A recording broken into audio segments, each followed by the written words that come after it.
I absolutely adore that Savannah James ash blonde wig color. So I purchased this wig and it was described as ash blonde. And for the most part, it was ash blonde. It was a little bit lighter than I liked. And in the back, the roots were not dark at all. And I wanted dark roots throughout. And on the top of the wig, the roots were dark. But in the back, there were no dark roots. It was a very weird dye job. So I decided that I would re-dye the wig and make it exactly what I desired it to be. Here I am mixing up the dye in a Talenti jar. I like to use old plastic containers so I could just throw them away when I'm finished. So to accomplish the look, I used 20 volume developer. I watched a YouTube video and in the comments it was highly recommended that you do not use 40.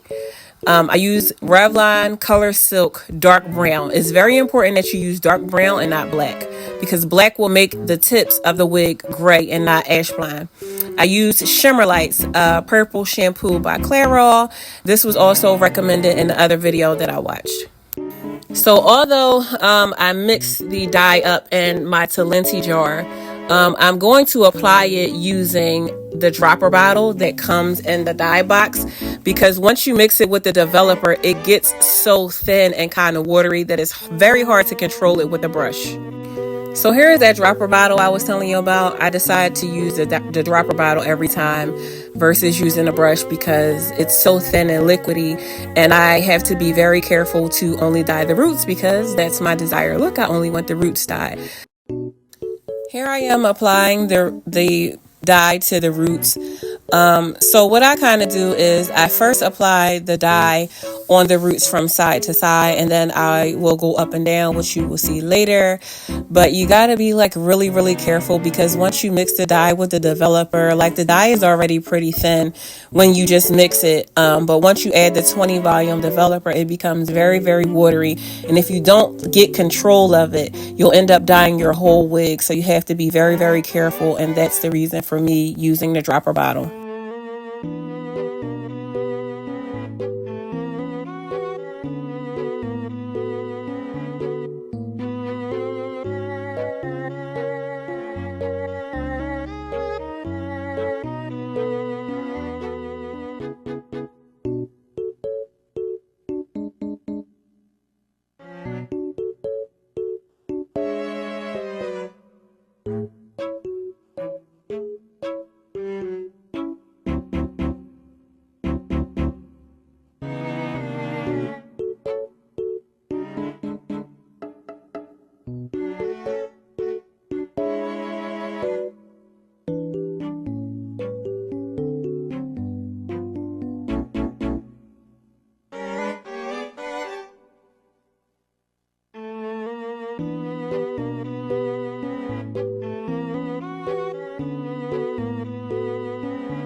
So as I said earlier, once I go from side to side, then I part the long way up and down, just to make sure that I've gotten almost all of the roots covered in the dark brown dye, because if you don't, it looks more like streaks than like the dark roots look. And again, I'm going for the dark roots look.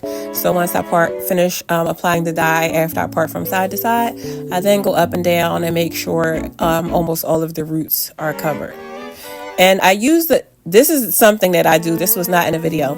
So once I finish applying the dye, I leave it for like a few minutes and then I comb it down a little bit, which kind of helps to prevent getting that kind of line of demarcation, like that line where the dye stopped when you applied it. It's something that I've always done. This isn't the first wig that I've dyed. So to kind of prevent that very distinguished line where you stop the dye, once you apply it on the entire wig, go back through the wig and comb it down a little bit, and it helps very much with that, like that kind of ombre look. And you'll see exactly what I achieved at the end of this video.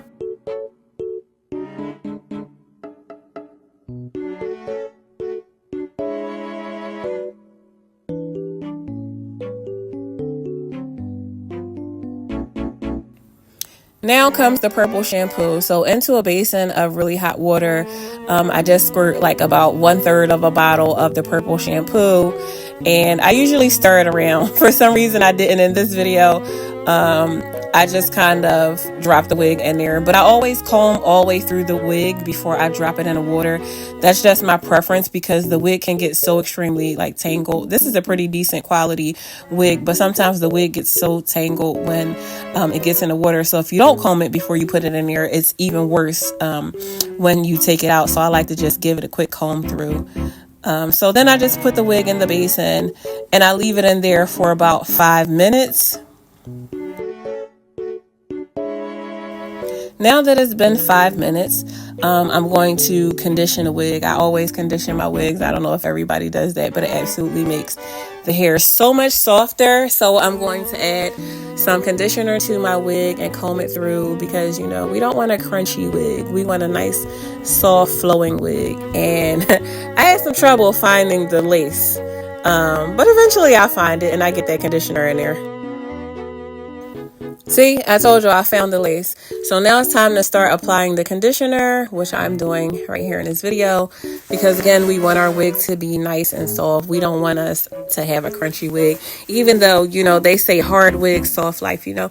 I'm just a fan of a nice, soft, supple, flowing wig. I don't want a hard wig. So I apply a good amount of conditioner. I like pretty much fully saturate the wig in conditioner. And of course, once the conditioner is applied, I like to give it a good comb through to make sure it's kind of like evenly distributed on all the strands because, you know, I want the whole entire wig to be soft. And once the conditioner is washed out, this is what we have. And this is exactly the look that I was going for. And I know it might look a little weird and grayish right now, but trust me, trust the process. See, that's exactly what we wanted. That very ash blonde Savannah James color. And this is after install and curling, styling. Yes, period. This is exactly what I thought that I was getting when I purchased that wig online.